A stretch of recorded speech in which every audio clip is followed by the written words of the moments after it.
எல்லாருக்கும் வணக்கம். இந்த வீடியோவில் 2024 வருடத்துக்குண்டான பிப்ரவரி மாதத்துக்குண்டான ராசி பலனை நாம் பார்க்க போகிறோம்.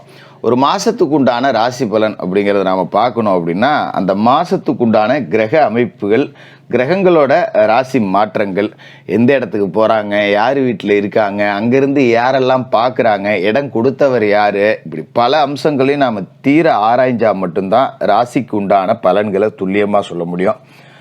அந்த வகையில் பார்த்தீங்கன்னா கிரகங்களோட ராஜா சூரிய பகவான் சனி பகவானோட வீடான மகர ராசியிலிருந்து சனி பகவானோட இன்னொரு வீடான கும்பராசிக்கு 13ஆம் தேதி போகிறாரு.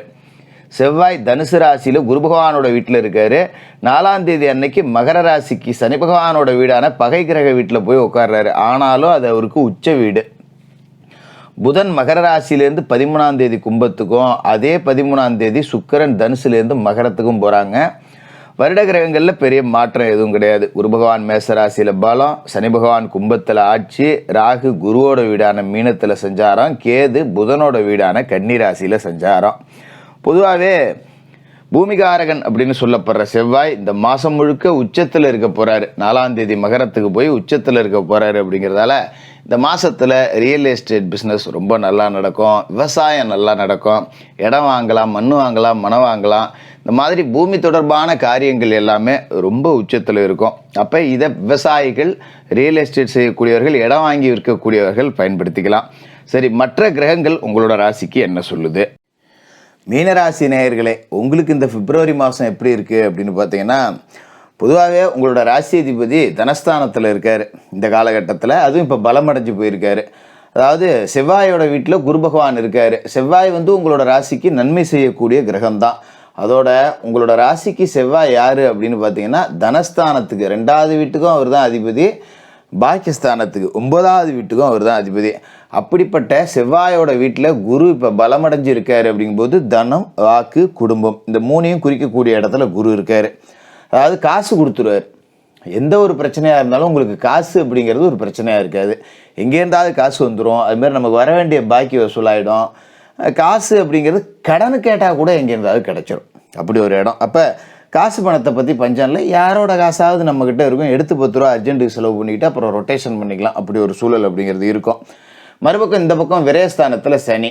பார்த்துங்க, ராஜ கிரகங்கள் 2 கிரகம். ஒரு கிரகம் கொடுக்குற இடத்துல இருக்குது, இன்னொரு கிரகம் செலவு பண்ணுற இடத்துல இருக்குது. அப்போ வரவும் செலவும் சமமாக போயிடுது. 10 ரூபா எடுத்து மிச்சம் வைக்கணும் அப்படின்னா முடியாது. அதுமாரி செலவுக்கு 10 ரூபா இல்லையேன்னு தடுமாறுவோமோ அப்படிங்கிற பயம் அதுவும் தேவையில்லை. அப்போ வரவுக்கும் செலவுக்கும் சமம். 7.5 சனியில் விரயசனி காலகட்டத்தில் இப்படி ஒரு அமைப்பு கிடைக்கிறது அப்படிங்கிறது ரொம்ப பெரிய விஷயம். ஏன்னா விரயசனி காலகட்டத்தில் செலவுக்கு காசு இல்லாமல் கிட வாங்குறவங்க தான் அதிகம். ஏதோ கிட வாங்காமல் 10 ரூபா நம்ம கை காசு போயிட்டுருக்கே அப்படின்னு நினச்சி சந்தோஷப்பட்டுக்கிறது ஒரு பக்கம் நல்லது. அதோட 7.5 சனி இருக்கும்போது 2வது சுற்று 3வது சுற்று இருக்கிறவங்களுக்கு ஓரளவுக்கு நற்பலன்கள் அப்படிங்கிறதும் கிடைக்கும். மற்றபடி பார்த்திங்கன்னா பெரிய அளவில் நன்மை வாரி கொடுத்துருவார் அப்படின்னு நம்ம எதிர்பார்க்க வேண்டியதில்லை.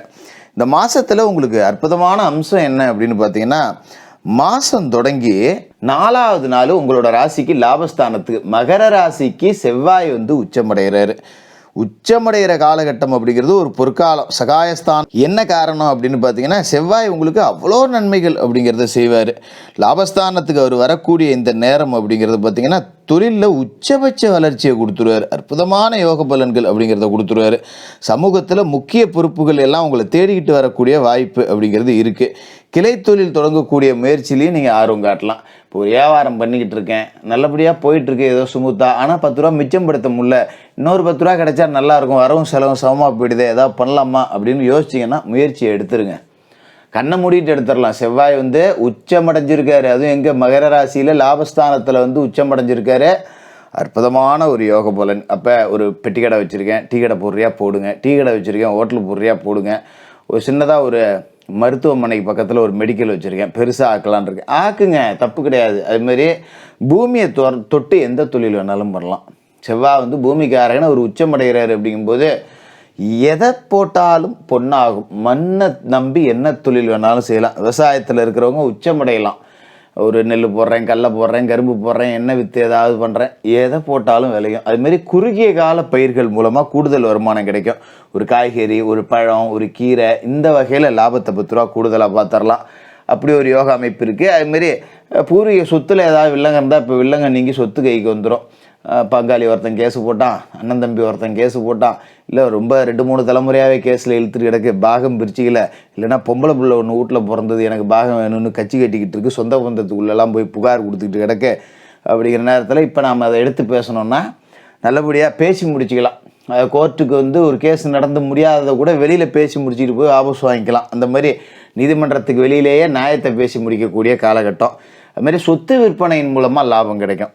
ரொம்ப நாளாக விற்க முடியல ஒரு சொத்து, வில்லங்கத்தில் கிடக்கு, பாதை இல்லாமல் கிடக்கு, அது யாரும் வாங்க நாதி இல்லை, அப்படி கிடந்த இடத்துக்குலாம் இப்போ நல்ல ஆள் வரும், நல்ல விலைக்கு கேட்பாங்க. அதுமாரி என்றைக்கோ எங்கேயோ ஒரு இடம் வாங்கி போட்டுருந்துருப்பீங்க, வாங்கினதை நம்மளே மறந்து போயிருப்போம், கல் கூட அந்த இடத்துல முறையாக கிடக்காது. இப்போ திடீர்னு ஒருத்தாங்கன்னு ஒரு 20 லட்ச ரூபா தரேன் அந்த இடத்த கொடுமா, ஏன்னா நம்ம ஒரு 2-3 லட்சத்துக்கு தான் வாங்கி போட்டோம், அதை எட்டி கூட பார்க்குறதில்ல, இப்போ 20 லட்சம் போகுதா அப்படிங்கிற அளவுக்கு நிலத்தில் வளர்ச்சி அப்படிங்கிறது உங்களுக்கு கிடைக்கும். அதனால் விவசாயத்துறை, நிலம் சார்ந்த துறையில் இருக்கக்கூடியவர்கள், தரகு, கமிஷன், ரியல் எஸ்டேட், புரோக்கரேஜ் பண்ணுறவங்க, இவங்க எல்லாமே 10 ரூபா காசு பணத்தை அள்ளி சம்பாரிச்சு போடலாம் இந்த காலகட்டத்தில்.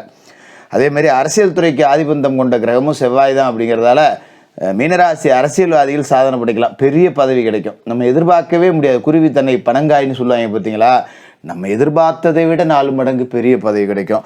மேல்மட்டத்தில் உள்ள கட்சி தலைமை உங்களுக்கு ஆதரவாக இருக்கும். அதுமாதிரி அந்த அரசியலை வச்சு 10 ரூபா சம்பாதிக்கலாம். ஒரு இடைத்தேர்தல் ஏதாவது உங்கள் ஏரியா பக்கம் நடந்தால் நிற்கலாம், கட்சியில் ஒரு பெரிய பொறுப்புக்கு வரலாம், கான்ட்ராக்ட் கமிஷன் அதை வச்சு 10 ரூபா சம்பாதிக்கலாம். இப்படி ஒரு யோக அமைப்பு அப்படிங்கிறது உங்களுக்கு கிடைக்க போகுது. அதோட மாதம் தொடங்கி 13 தேதி வரைக்கும் உங்களோட ராசிக்கு லாபஸ்தானத்தில் புத ஆதித்ய யோகம் இருக்குது. ராசிக்கு 4க்கும் 7க்கும் அதிபதியாக இருக்கக்கூடிய புதன் உங்களோட ராசிக்கு 6ஆம் இடத்துக்கு அதிபதியான சூரியனோட சேர்ந்துக்கிட்டு புத ஆதித்ய யோகத்தை கொடுக்குறாரு. இதுவும் இடம் பூமியால் தான் 10 ரூபா காசு இருக்குங்கிறத சொல்லுது. மாதிரி பண தேவைகள் அப்படிங்கிறது முழுமையாக பூர்த்தி அடையும். நீங்கள் பயப்படவே வேண்டியதில்லை.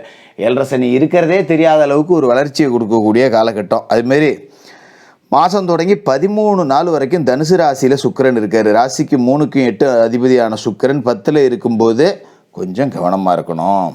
தொழிலில் பங்குதாரர்களை நாம் கொஞ்சம் பகைச்சிக்கக்கூடாது. பகைச்சிக்கிட்டால் தொழிலை விட்டு வெட்டிக்கிட்டு போகிற மாதிரி ஆகிவிடும். இந்த 13 நாளைக்கு கூட்டு தொழில் பண்ணுறவங்க ரொம்ப கவனமாக இருக்கணும். என்ன காரணம் அப்படின்னா பங்குதாரர்கள் ஒத்துழைக்க மாட்டாங்க, திடீர்னு வெட்டிக்கிட்டு போகிறேம்பாங்க. வெட்டிட்டு போனால் போகட்டும் அப்படின்னு நம்ம 13 தேதி வரைக்கும் முடிவெடுக்க வேணாம். 13 தேதிக்கு மேலே யோசித்து முடிவெடுங்க. அதுமாரி முதலீடு பத்தில் ஒரு புது கூட்டாளியை சேர்க்குறேன், இதெல்லாம் இந்த 13 நாளைக்கு தொடயக்கூடாது. 13ஆம் தேதி கிடக்கட்டும், அப்புறம் எதாக இருந்தாலும் பார்த்துவோம். ஏன்னா தனுசு ராசியில் இருக்கிற சுக்கிரன் 13ஆம் தேதிக்கு மேலே அவரும் லாபஸ்தானத்துக்கு வருவார். அதுக்கப்புறம் நல்ல முடிவுகள் எதாக இருந்தாலும் எடுத்துக்கலாம். அதுமாரி வேலை செய்யக்கூடிய இடத்துல கொஞ்சம் அதிகாரிகளோட கெடுபிடி அப்படிங்கிறதும் அந்த சுக்கிரனால் இருக்கும். எல்லா வேலையும் கொண்டாந்து நம்ம தலையிலேயே கட்டுவாங்க. எவ்வளோ வேலை செஞ்சாலும் நம்ம கொஞ்சம் நல்ல பேர் கிடைக்கிறது தாமதமாகும். இந்த மாதிரியான விஷயங்கள் அப்படிங்கிறது நடக்கும். ஏன்னா ராசி அதிபதி குரு பகவானுக்கு சுக்கிரன் பகை கிரகம், கொஞ்சம் சேட்டையை கொடுக்க தான் செய்வார். அதுமாரி உங்களோட ராசிக்கு அஷ்டமஸ்தானத்துக்கும் அவர் தான் அதிபதி. அதனால் கொஞ்சம் அந்த மாதிரியான பிரிவினைகள், திடீர்னு மன உளைச்சல் இதெல்லாம் இருக்க தான் செய்யும். அது நினச்சி நீங்கள் பெருசாக பயப்பட வேண்டியதில்லை. அதோட இன்னொரு முக்கியமான அம்சம் என்னென்னா, குரு பகவானோட பார்வை ராசிக்கு 6, 8, 10 இந்த 3 இடத்துலையும் விழுவுது. இது திட்டமிடாத செஞ்ச காரியங்களில் கூட சில நேரத்தில் வெற்றி கொடுக்கும். இருந்தாலும் 7.5 சனி இருக்குது அப்படிங்கிறத மறந்துடக்கூடாது. இப்போ நம்ம என்ன செய்யணும் அப்படின்னா, ராசியிலே ராகு இருக்கார், கலத்திரஸ்தானத்தில் கேது இருக்கார், சர்ப்பதோஷ பிடியில் இருக்கீங்கிறதையும் மறந்துடக்கூடாது. கணவன் மனைவிக்குள்ள பிரச்சனைனா விட்டு கொடுத்து போகணும். பொண்ணு பார்க்குறது, மாப்பிள்ளை பார்க்குறது, அடுத்தவனுக்கு போய் பொண்ணு பார்த்து வைக்கிறது, இந்த மாதிரி வேலையெல்லாம் ஈடுபடக்கூடாது. ஒரு நல்ல யோக பலம் பெற்ற ஒரு நாளில் போய் சர்ப்பசாத்தி பரிகாரம் பண்ணிங்க. முடிஞ்சவங்க குலதெய்வ ஆலயத்தில் புத்து எதாவது இருந்ததுன்னா அதுக்கு ஒரு பால் வச்சு வணங்குங்க. மற்றபடி குலதெய்வ பிரார்த்தனை அப்படிங்கிறது செய்யணும். சனிக்கிழமையில் அனுமன் வழிபாடு செய்யணும். சனி பகவானுக்கு எல் தீபம் ஏற்றி எல் சாதத்தை நைவேத்தியமாக படைச்சி காக்கைக்கு அன்னம் விட்டுட்டு மாற்றுத்திறனாளிகளுக்கு அன்னதானம் செய்யுங்க. இதை செஞ்சிட்டாலே 7.5 சனி அப்படிங்கிறது இருக்கிறதே தெரியாத அளவுக்கு வளர்ச்சியை கொடுக்கக்கூடிய மாதமாக இந்த பிப்ரவரி மாதம் இருக்கும். மீனராசிக்காரர்களுக்கு வாழ்த்துக்கள்.